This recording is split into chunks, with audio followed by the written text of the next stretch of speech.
வணக்கம். திசைகளின் 10 மணி செய்திகள். மலேசியாவில் மிக விரைவில் மின் சிகரெட்டுகளுக்கு தடை, அரசாங்கத்துடன் சுகாதார அமைச்சு தீவிர ஆலோசனை.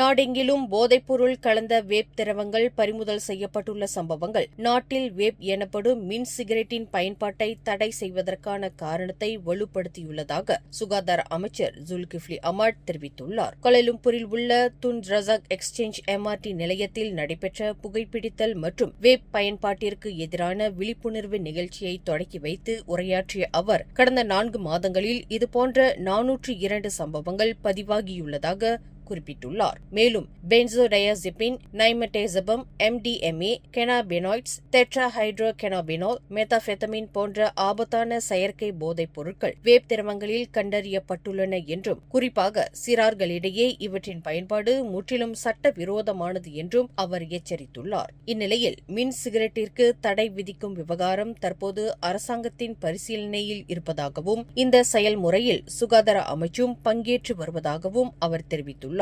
மேலும் வேப் பயன்பாட்டுக்கு எதிரான அமலாக்க நடவடிக்கைகள் பல்வேறு அரசு துறைகளின் ஒத்துழைப்புடன் தீவிரமாக முன்னெடுக்கப்பட்டு வருவதாகவும், குறிப்பாக உள்துறை அமைச்சு மற்றும் போலீசாருடன் இணைந்து ஒருங்கிணைந்த நடவடிக்கைகள் மேற்கொள்ளப்பட்டு வருவதாக அவர் விவரித்துள்ளார்.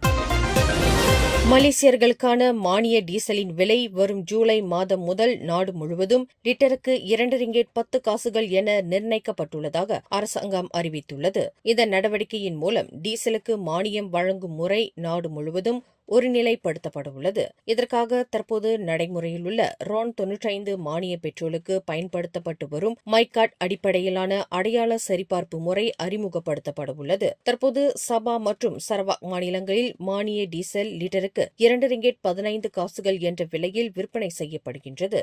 அதேவேளையில் தீபகற்ப மலேசியாவில் மானியமற்ற டீசலின் சில்லறை விலை லிட்டருக்கு 4 ரிங்கெட் 37 காசுகளுக்கு விற்பனை செய்யப்படுகின்றது. இந்த புதிய திட்டத்தின் கீழ் தகுதி பெறும் மலேசியர்கள் மட்டுமே மானிய டீசலை பெற முடியும். இதனிடையே நாடு முழுவதும் மானிய டீசல் விலையை லிட்டருக்கு 2 ரிங்கெட் 10 காசுகளாக குறைக்கும் அரசாங்கத்தின் புதிய திட்டம் தொடர்பான கூடுதல் விவரங்களை 2ஆம் நிதியமைச்சர் அமீர் அம்சா அசிசான் நாளை அறிவிக்க உள்ளார். கெடா மாநிலம் குருனில் உள்ள ஹோபார்ட் முகாமில் கடந்த செவ்வாய்க்கிழமை கையெறி குண்டு வீச்சு பயிற்சியின் போது நிகழ்ந்த குண்டு வெடிப்பில் 2 ராணுவ வீரர்கள் உயிரிழந்த சம்பவம் தொடர்பான விசாரணையை விரைவுபடுத்துமாறு தற்காப்பு அமைச்சர் காலித் நொர்டின் வலியுறுத்தியுள்ளார். இச்சம்பவத்திற்கான உண்மையான காரணத்தை விரைவாக கண்டறிவது அவசியம் என்றும் அவர் குறிப்பிட்டுள்ளார். மேலும் இந்த விசாரணையின் மூலம் கிடைக்கும் தகவல்கள் மற்றும் அனுபவங்களை எதிர்காலத்தில் பாதுகாப்பு நடைமுறைகளை மேம்படுத்த பயன்படுத்த வேண்டும் என்றும் அவர் வலியுறுத்தியுள்ளார்.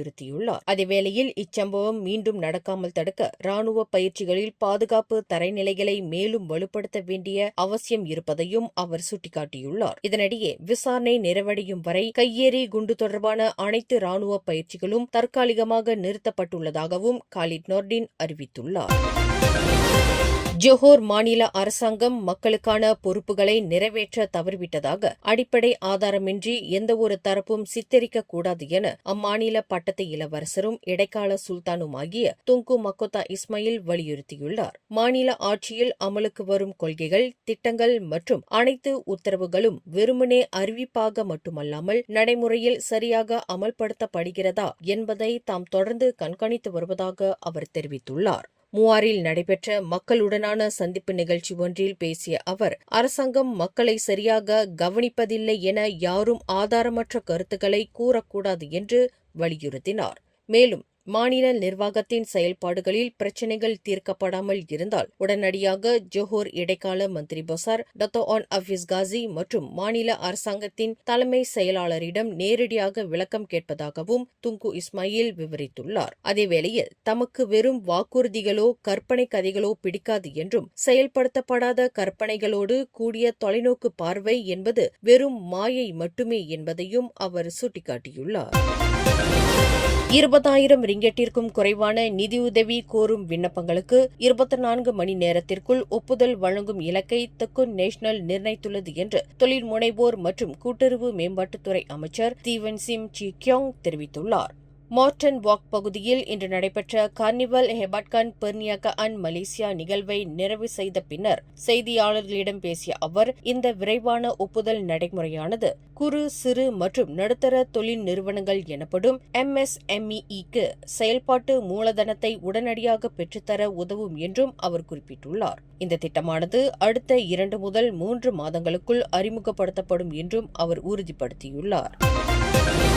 பல முக்கிய விவகாரங்கள் தீர்வு காணப்பட வேண்டியிருந்த போதிலும் பரிகத்தா நேஷனல் உச்சமன்ற கூட்டத்தை ஏன் முன்னதாக நடத்தப்படவில்லை என்று பெர்சத்து தகவல் பிரிவு தலைவர் துன் ஃபைசால் இஸ்மாயில் அசீஸ் கேள்வி எழுப்பியுள்ளார். ஜோஹர் மாநில சட்டமன்றம் கலைக்கப்பட்ட உடனேயே நெகிரி செம்பிலான் மாநில சட்டமன்றமும் கலைக்கப்பட வாய்ப்பிருந்த சூழலில் அப்போதே உச்சமன்ற கூட்டம் கூட்டப்பட்டிருக்க வேண்டும் என்றும் அவர் தெரிவித்துள்ளார். அதன் பின்னரே தொகுதி பங்கீடு மற்றும் தேர்தல் முன்னேற்பாடுகள் தொடர்பான கூட்டம் நடத்தப்படுவது சரியான நடைமுறையாக இருக்கும் என்றும் அவர் குறிப்பிட்டுள்ளார். அதற்கு பிறகு தேர்தல் ஒருங்கிணைப்பு குழு மற்றும் பரிகத்தா நேஷனல் கூட்டணியில் அங்கம் வகிக்காத அரசியல் கட்சிகளுடனான ஆலோசனைக் கூட்டமும் நடத்தப்பட வேண்டும் என்றும் அப்போதுதான் கூட்டணியின் நடவடிக்கைகள் ஒழுங்காக முன்னெடுக்கப்படும் என்றும் துன் ஃபைசால் இஸ்மாயில் அசீஸ் தெரிவித்துள்ளார். முன்னாள் பெர்சத்து துணைத் தலைவரான அம்சா ஜைனுடின் வவாசான் நெகாரா கட்சியின் தலைவராக நியமிக்கப்பட்டுள்ளார். மூத்த அரசியல் தலைவர்கள், முன்னாள் அமைச்சர்கள், நாடாளுமன்ற உறுப்பினர்கள் மற்றும் பல்வேறு துறைகளைச் சேர்ந்த நிபுணர்களை ஒருங்கிணைக்கும் புதிய மத்திய தலைமை கட்டமைப்பின் ஒரு பகுதியாக இந்த நியமனம் அறிவிக்கப்பட்டுள்ளது. நேற்று நடைபெற்ற கட்சியின் அவசர பொதுக்கூட்டத்தில் மூத்த அரசியல் தலைவரும் முன்னாள் அமைச்சருமான ரைஸ் யாத்தியம் தலைமை தலைவராகவும், முன்னாள் ஜோஹர் பெர்சத்துவின் இணைப்பிரிவு தலைவரான தான் லேக்காங் துணைத் தலைவராகவும் தேர்வு செய்யப்பட்டுள்ளனர். மேலும் முன்னாள் மலாக்கா முதலமைச்சர் ரைம் தம்பிச்சே, தாசிகுலகோர் நாடாளுமன்ற உறுப்பினர் வான் சைஃபுல் வான்ஜான் மற்றும் முன்னாள் பார்ட்டி சிந்தா மலேசியா தலைவர் வான் செங்வான் ஆகியோர் கட்சியின் உதவி தலைவர்களாக நியமிக்கப்பட்டுள்ளனர். இதனிடையே இன்ட்ரா மக்கோத்தா நாடாளுமன்ற உறுப்பினர் சைஃபுடின் அப்துல்லா கட்சியின் பொதுச் செயலாளராக நியமிக்கப்பட்டுள்ளார். அதேவேளையில் மாச்சாங் நாடாளுமன்ற உறுப்பினர் வான் அமட் ஃபைசால் வான் அமட் கமால் தகவல் பிரிவு தலைவராக நியமிக்கப்பட்டுள்ளார். இந்த நியமனங்கள் பார்த்தி வவாசான் நெகாரா கட்சியின் புதிய மத்திய தலைமை கட்டமைப்பின் ஒரு பகுதியாக அறிவிக்கப்பட்டுள்ளன. பெர்சமா கட்சியானது வரும் வெள்ளிக்கிழமை ஜோஹர் பாருவில் நடைபெறும் நிகழ்வில் ஜோஹர் மாநில தேர்தலுக்கான தனது வேட்பாளர் பட்டியலை அறிவிக்கவுள்ளது. இதுகுறித்து கட்சித் தலைவர் டத்தோஸ்ரீ ரஃபிசி ரம்லி வெளியிட்டுள்ள தகவலில் வேட்பாளர்களுக்கான தேர்வு முழுமையாக நிறைவடைந்துள்ளதாக தெரிவித்துள்ளார். இருப்பினும் கட்சி எத்தனை தொகுதிகளில் போட்டியிட உள்ளது என்பது குறித்த தகவலை அவர் வெளியிடவில்லை. மேலும் ஜோஹர் மற்றும் நெகிரி செம்பிலான் மாநில தேர்தல்களில் போட்டியிட விருப்பம் உள்ளவர்களிடமிருந்து விண்ணப்பங்கள் வரவேற்கப்பட்ட நிலையில் இதுவரை 300க்கும் மேற்பட்டோர் விண்ணப்பித்துள்ளதாகவும் அவர் தெரிவித்துள்ளார். கிளாந்தான் மாநிலம் கம்போங் பாலோ அருகே உள்ள கோக் லானாஸ் பகுதியைச் சேர்ந்த 2 இளம் உறவு பெண்கள் நேற்று மாச்சாங் பகுதியில் பாதுகாப்பாக மீட்கப்பட்டதைத் தொடர்ந்து இச்சம்பவம் தொடர்பாக 5 ஆடவர்களை போலீசார் கைது செய்துள்ளனர். இதுகுறித்து மாச்சாங் மாவட்ட போலீஸ் தலைவர் அசுஹார் முகமது நூர் வெளியிட்டுள்ள தகவலில் சந்தேக நபர்கள் நேற்று மாலை மாச்சாங் பகுதியில் கைது செய்யப்பட்டதாக தெரிவித்துள்ளார். மேலும் விசாரணையை எளிதாக்கும் வகையில் இன்று காலை மாச்சாங் மஜிஸ்ட்ரேட் நீதிமன்றத்தில் 5 பேருக்கும் தடுப்பு காவல் உத்தரவு பெறப்பட்டதாகவும் அவர் குறிப்பிட்டுள்ளார். இவ்வழக்கின் முக்கிய சந்தேக நபர்களான 2 5 நாட்கள் தடுப்பு காவலும் மீதமுள்ள 3 2 நாட்கள் தடுப்பு காவலும் வழங்கப்பட்டுள்ளதாக அசுஹார் முகமது நூர் தெரிவித்துள்ளார். கடந்த வியாழக்கிழமை காணாமல் போன இளம் பெண்களான 15 வயதான நூர் ஷசானானி முகமது சுலைமான் மற்றும் 16 வயதான நூர் காசே நலிஷா முகமது ரம்சூல் நஸ்ரி ஆகியோர் நேற்று மாச்சாங் பகுதியில் உள்ள வாடகை வீடு ஒன்றில் கண்டுபிடிக்கப்பட்டனர் என்பது குறிப்பிடத்தக்கது. தான் கடத்தப்பட்டதாக நாடகமாடி போலீசில் புகார் அளித்த இளம்பெண் உட்பட 2 14 நாட்கள் தடுப்பு காவல் உத்தரவு பிறப்பிக்கப்பட்டுள்ளது. ஜோஹர் பாரு மஜிஸ்ட்ரேட் நீதிமன்றத்தில் இருந்து இந்த தடுப்பு காவல் உத்தரவு பெறப்பட்டுள்ளதாக புகிடமான் குற்ற புலனாய்வுத்துறை இயக்குநர் டத்தோ எம் குமார் தெரிவித்துள்ளார். பிணைத்தொகை கோரி நடத்தப்பட்ட இந்த பொய்யான கடத்தல் சம்பவம் தொடர்பாக 1961ஆம் ஆண்டின் ஆள்கடத்தல் சட்டம் பிரிவு 3(1) கீழ் விசாரணை நடைபெற்று வருகின்றது. கடந்த வெள்ளிக்கிழமை ஜோஹரில் வசிக்கும் 20 வயதான தனது மகள் கடத்தப்பட்டதாக கூறி அவரது 43 வயதான தாயார் படாவான் மாவட்ட போலீஸ் தலைமையகத்தில் புகார் அளித்திருந்தார். அதனைத் தொடர்ந்து ஜோஹரில் நடத்தப்பட்ட சோதனை நடவடிக்கையின் போது அந்த 20 வயது பெண்ணையும் 27 வயதான நபரையும் போலீசார் கைது செய்துள்ளனர். இந்நிலையில் இந்த கடத்தல் சம்பவமானது பொய்யான நாடகம் என்பது விசாரணையில் தெரியவந்துள்ளது.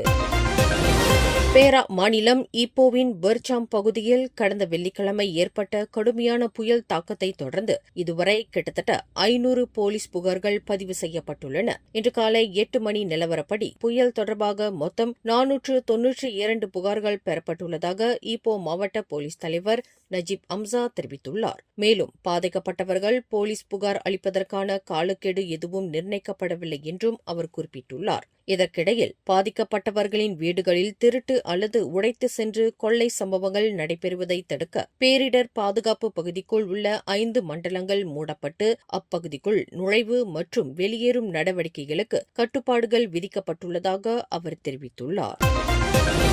மோசடி கும்பலின் உத்தரவின் பேரில் ரொக்கம் மற்றும் தங்க கட்டிகளை வசூலிப்பதற்காக சிங்கப்பூருக்கு வந்ததாக கூறப்படும் 3 மலேசியர்கள் அந்நாட்டில் நுழைந்த 6 மணி நேரத்திலேயே கைது செய்யப்பட்டுள்ளனர். 22 முதல் 24 வயதிற்குட்பட்ட அவர்கள் எல்லை தாண்டிய மோசடி நடவடிக்கைகளில் தொடர்புடையவர்கள் என கூறப்படுகின்றது.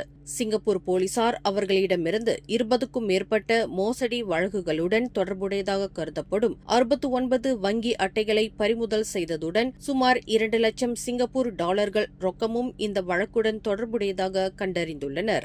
இச்சம்பவத்தில் 23 வயதுடைய ஒருவர் மீது குற்ற செயல்களின் மூலம் பெறப்பட்ட பணத்தை மறைக்க உதவியதாக குற்றம் சாட்டப்பட்டுள்ளது.